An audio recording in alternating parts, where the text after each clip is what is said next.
Hello everybody, it's TMOG 217. Welcome to a LEGO Ninjago set review. Taking a look at set number 70602, Jay's Elemental Dragon.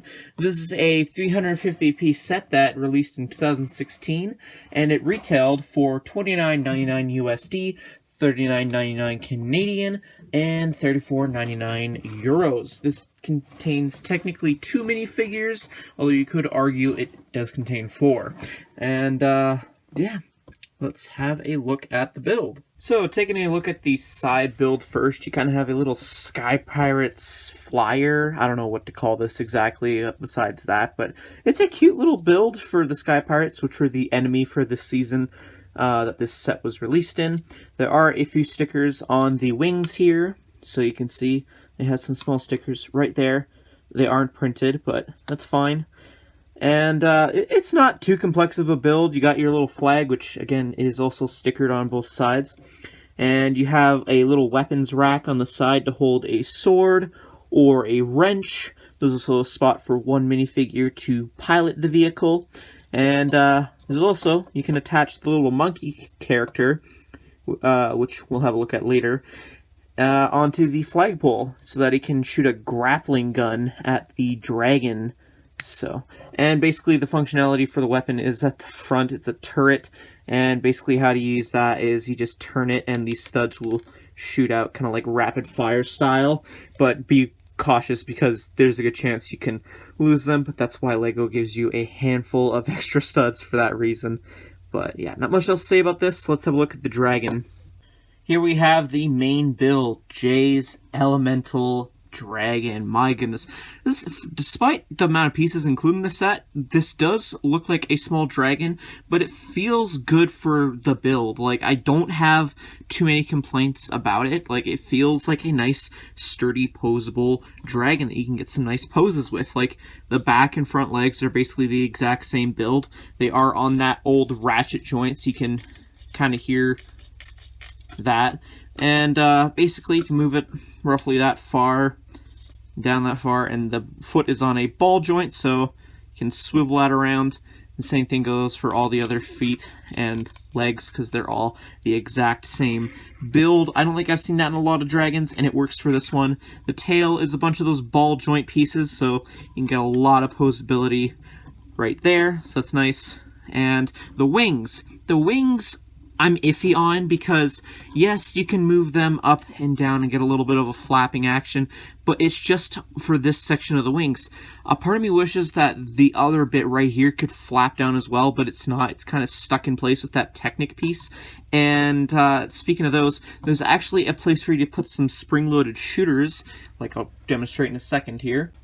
Now, the reason why I don't have mine displayed with the spring-loaded shooters is for just to show you guys for an example. You load these in, and it's a little bit uncomfortable to do that. You kind of have to play around with the head positioning first.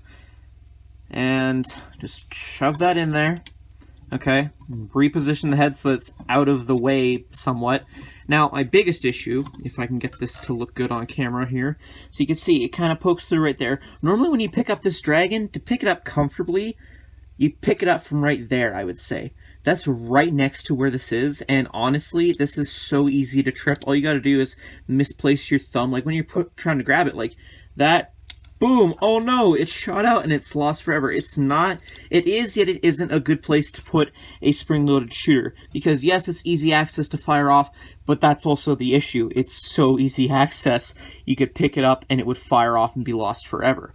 So for that reason, I would say if you get this set, do not display it with the spring-loaded shooters. Ignore that they exist. It's just, it's a nice play feature, but it's not well designed in my opinion.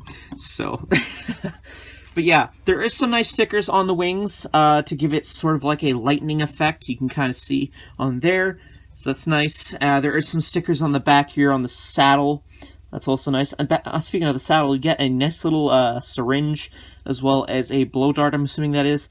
I like the use of the musket pieces to make up that saddle. Looks really cool. Also love the reuse of that printed tile that I think was first used in the Possession sets for Jay.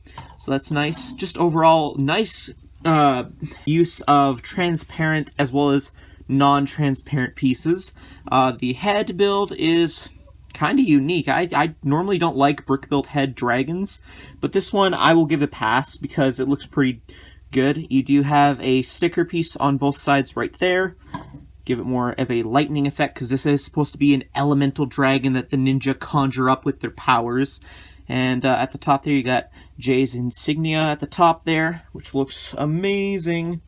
Then you got nostrils, and then for the mouth, it didn't click to me how the mouth was using until I was building this.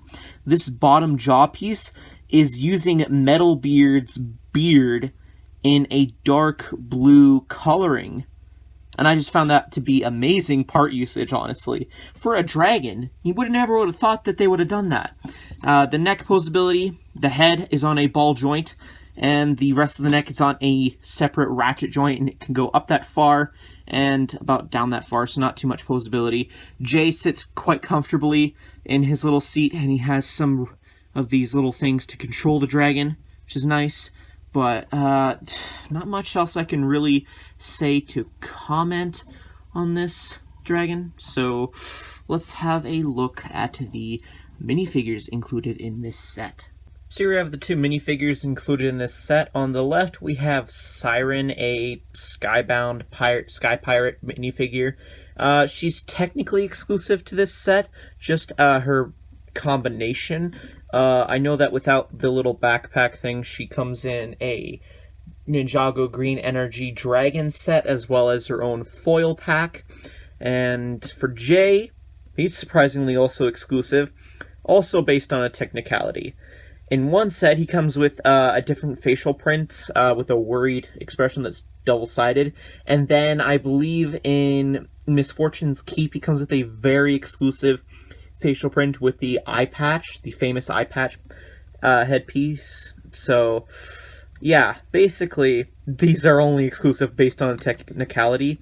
For Jay's weapon, each weapon from Skybound came with a Dinjin or Jin sword, and it was themed around a ninja being trapped inside. So this set comes with Nia trapped inside the sword, and it's an okay looking print. I'm pretty sure this is just the Zane energy burst piece reused, so that's fine, I guess. Ice and water are similar, I guess. But yeah, removing all the ninja wraps and the hair pieces and whatnot off these figures, you can get a better look at the facial prints on these figures. I believe, now that I think about it, this is probably the last instance we ever got of this traditional J minifigure head. And Siren does have a double-sided facial print, which is pretty cool looking. I like Jay's back torso print, kind of shows that he's knowing his air jitsu skills. And another thing I want to point out really quick, the leg printing and the ninja helmet that was used with this figure are the exact same that were used with the Possession version of Jay, which you can tell the differences right there. So, interesting part reusage. I don't mind it. It's pretty cool. But yeah, let's have a look at what else is included in this set. Here's a quick honorable minifigure / non-minifigure mention. We have Monkey Wrench, the monkey sky pirate character. I think this is one of the last times LEGO has used the monkey minifigure mold, and he uses some different molded arms. So he's kind of like a cyborg in the show, and his weapon is that grappling hook. Now how that works is it uses a stud shooter, so you just fire it and it's attached to a chain, and it's just supposed to fire out and hook onto something. So yeah, just a quick honorable mention I thought I'd mention. So yeah, let's have a look at what else is included in this set. Taking a quick look at the instructions, you have instruction booklet number 1, and that is mainly just consisting of the miniature build as well as to make up the torso of the dragon. And at the back of those instructions, it just tells you to continue on to booklet number 2, as well as having the win at the back for that one. And moving on to booklet number 2, it's pretty much the same, just says book number 2, and that makes up the rest of the dragon build. And at the end of that, shows you all that cool stuff, shows you a fun little Skybound poster, some advertisements for the other Ninjago sets that were released in that wave, advertising for LegoNinjago.com, the parts listing, and then the Lego Club advertisement at the back. In terms of extra parts, this is what I got in my copy of the set. Overall, I think this is a really cool dragon. It does have its few flaws, but in terms of like minifigures and part usage, this is a great set. Especially for the price point at the time, it's definitely a set that I could see a lot of people picking up. It's just an overall cool dragon.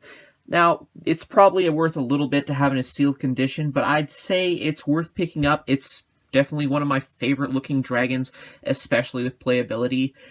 Just don't worry about the spring-loaded shooters, and you'll be fine, I'd say. But yeah, those are more or less my thoughts. Let me know yours in the comment section down below. If you enjoyed this review, consider leaving a like, subscribe if you're new to the channel, hit that bell notification, be very much appreciated. Social media links in the description below. And yeah, again, thank you everyone so much for watching, and I will see you all in a future video. Until then, see you later.